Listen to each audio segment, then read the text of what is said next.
I want some of you who have had your breakfast this morning. Please go to your fridge or go to where you keep your beverages and you will see peak milk. Peak. Some of us were raised on peak milk. For how many years now? And you keep asking yourself, what is peak milk? Peak milk is the same milk that the cows produce in Holland can be produced in the zoo. Tell me the country in the world aspiring to be a member of the UN Security Council where you move cattle from place to place. Are you people well at all? You so-called Nigerians, are you normal in the brain? I'm asking you a simple question. Show me a country that aspires to be in the 21st century moving cattle from place to place. Tell me they're grazing. Which country is that? Please tell me. All of you don't have any shame. When you have people, an entire presidency coming out to defend a very primitive, archaic agricultural practice, then you know you embrace serious mess. You are in one almighty trouble, I'm telling you. You people are in a mess. The Holland that you get your pig milk from, do they move cattle from Rotterdam to Amsterdam? I'm asking you a simple question. But they produce the pig milk that you're drinking every blessed day. Why can't Fulani produce pig milk in Sokoto? Why can't they produce carnation milk in Kanu? They have the cattle. Before the white man came, did you see any Fulani in your forest? All these people talking rubbish about movement of cattle and movement of... I'm asking you, before Britain came and handed over Nigeria to Fulani, ask your grandfathers, please, or your grandmothers. Ask them. All this nonsense we are hearing today in this so-called one, I want to tell you the dangers of one Nigeria. All this nonsense you're hearing today about one Nigeria, Fulani in our forest, Fulani in our village. Before the white man came, did you see Fulani moving their cattle all over the place? Did we not have meat to eat? They will answer these questions for you. Because sometimes in Africa, we don't reason very well. The way we reason is disjointed. It is disjointed.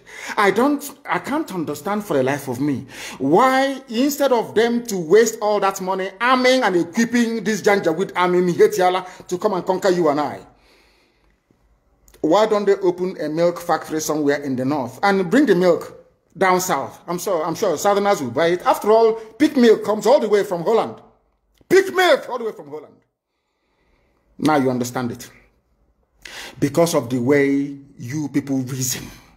Why can't you produce? Is it difficult to produce milk? The same milk that comes out naturally from the udder of the cow. Why can't you can it somewhere, pasteurize it, and send it to people to eat, to drink, or to do whatever with? All over the world, that is what is happening. In fact, they produce so much milk in Europe that they pour it away. Why can't you do the same thing?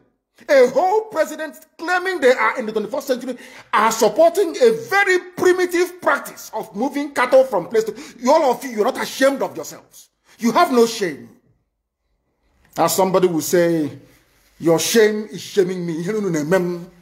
I'm telling you, you people from the zoo, I'm ashamed of your ignorance and stupidity. You people are hopeless, completely hopeless. One day I want idiot to come and say, we are intellectuals. And you're moving cattle from Kafanchan to Ahoda. You are intellectuals. You are intellectualizing. You are in the 21st century, you are moving cattle, driving cattle, Nama, from over 300 miles. It's claiming Yoruba forest is a place for you to be in. You want to relax, Yoruba forest is every Nigerian is free to live anywhere. And do their business anywhere, yes? But when an Igbo man tries to sell beer in Kanu, you destroy it.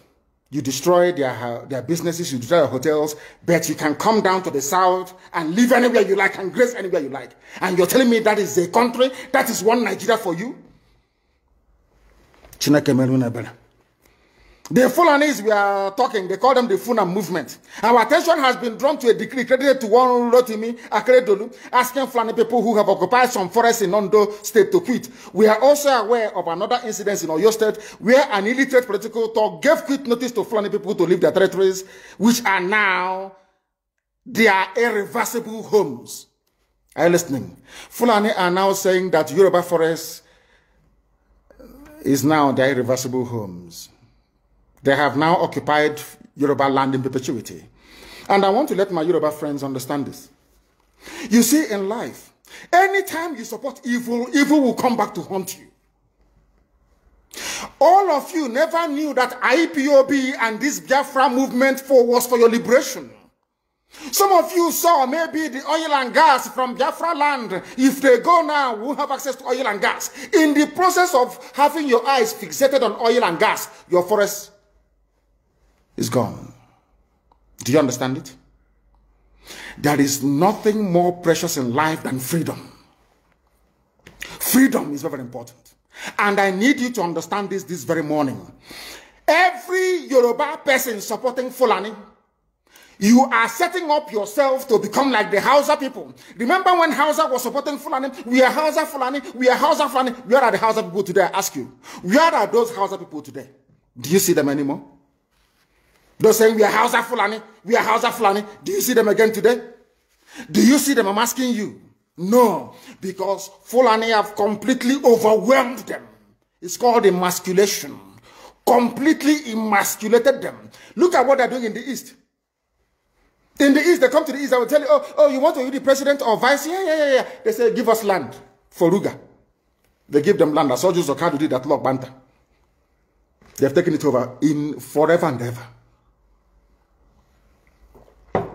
Give us land in your state. Hope of them prove to us that you are our stooge. Give us land in Olo. Hope of them will give them land in Olo. We can go and kill people in Obibo. We can kill for them. How many Fulani governors are prepared to kill bandits? I didn't say normal people. I'm talking about armed, dangerous bandits. How many Fulani governors? Go and read your newspapers, you will see it there. Fulani governors are negotiating with them, giving them arms, giving them vehicles, making sure that their life is no longer a misery. But they come down to the south. They tell you, give us land for Ruga. Go and kill your people to prove to us that you're one Nigerian. That was why Obi was talking rubbish. Was talking, was it yesterday or 2 days ago? Supported by the BBC. The problem you people have in Nigeria is this. Your journalists, you see people, Punch newspaper, Tribune, Vanguard, and Nation, they are your second worst enemies. I'm telling you the truth. They can never, ever be objective in their reportage. Never, ever, ever. That's why all of you are suffering. But you don't know it. They were the same people used to scuttle the NSAS protest. Of course, some of you went about looking for Indomie in warehouses. Typical black people. Any revolution that is coming now, you must stand very firm. They'll say, oh, you're Igbo. Oh, you're Yoruba. Oh, you are from Europe. Don't join them. It's our turn in 2023. If you do this, you will scuttle our chances of becoming the president in 2023. Ask yourself, all of them that have been president from time immemorial, what benefit has it brought to you as a human being? Absolutely nothing. So you have nothing to lose. Absolutely nothing to lose. You look at them now, how they have now descended on Yoruba people, asking them to concede, give us your forest, we must graze, we must do this, we must do that. And slowly, before your eyes, they are giving in, they are capitulating, they are allowing them to get, if you don't give it to us, Tinubu will not be president in 2023. Tinubu won't be the president. That's what I'm saying to you. And foolishly, you will agree and hand over your land to them. And once they take your land over from you, look at Hausa. Because there is a saying where we come from. If you want to know what your life is going to become in the future, look at Hausa people. If you want to understand, appreciate, I will say, the life that you are about to bequeath to your children and grandchildren, look at Hausa people. Is there any Hausa governor today? Is there any Hausa emir? Is their land though? Katsina is Hausa land. Kanu is Hausa land. Sokoto is Hausa land. Hausa people own it, indigenous to those areas. I'm asking you this question. Is there any Hausa man who is an emir in the north? The answer is no. Something is going to happen to you. If you don't rise up now to break, I'm not even asking people to break this, you demand for what rightfully belongs to you, your freedom. The freedom to decide. The freedom to write a constitution if you prefer. The freedom to live with whoever you want to live with. That is what we're asking for. But most people misunderstood what we are saying. And today, almost everything we have said about the zoo has come to pass. Everything we have told you, everything I told you has come to pass, hasn't it? Everything.